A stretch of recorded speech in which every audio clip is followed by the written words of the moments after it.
हमारो के ले ले चल ससुररिया बंद करके गोदारे music director Nitish Raj recording by Daksh studio. तोहरे नमवा लिखा हलियो काट के बॉलडवा से कर जबा में गे जान। तोहरे नमवा लिखा हलियो काट के बॉलडवा से कर जबा में गे जान। गे हमारो के ले ले चल ससुररिया बंद के गोदार जबा में गे जान। गे हमारो के ले ले चल ससुररिया बंद के गोदार जबा में गे जान। तोहरे नमवा लिखा हलियो काट के बॉलडवा से कर जबा में गे जान। तोहरे नमवा लिखा हलियो काट के बॉलडवा से कर जबा में गे जान। गे हमारो के ले ले चल ससुररिया बंद के गोदार जबा में गे जान।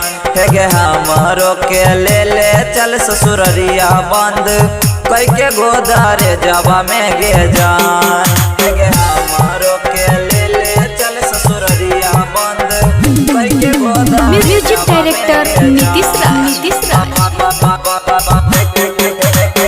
तू चला जाई ताजी नहीं पैबो तोहरे याद में रनिया दारू हम पीबो।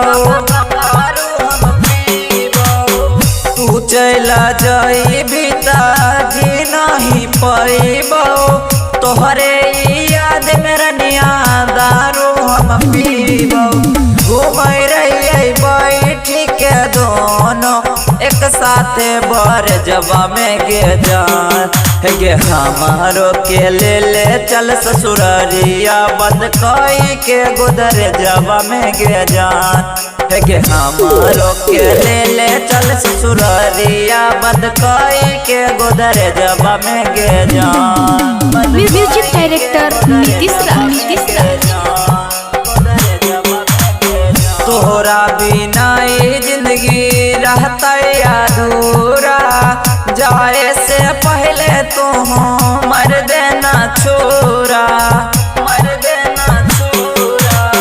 तोहरा बिना ये जिंदगी रहता अधूरा जाए से पहले तो मर देना छोरा।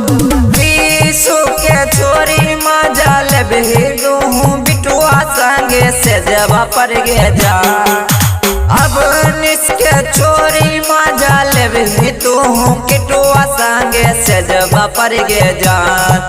गे हमारो के ले ले चल ससुररिया बंद के गोदर जबा में गे जान।